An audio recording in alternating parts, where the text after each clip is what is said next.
In today's video, I'm going to show you how to find your Google Analytics GA4 tracking code, including both your measurement ID and the full JavaScript tag you can add to your website.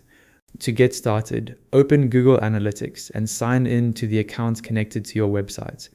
Once you're on the Analytics dashboard, click Admin in the bottom left corner. In the Admin area, look for the middle column labeled Property. This is where you manage settings for the specific website or app you're tracking. Click Data Streams, then select your website's data stream from the list. At the top right of the Stream Details page, you'll find your measurement ID.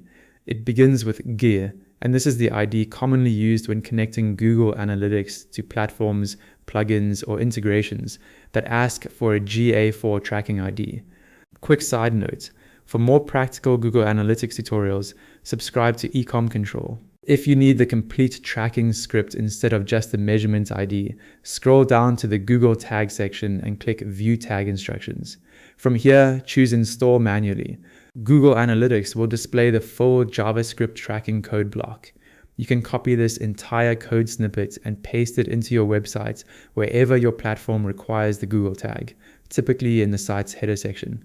And that's it. You found your GA4 measurement ID and full Google Analytics tracking code.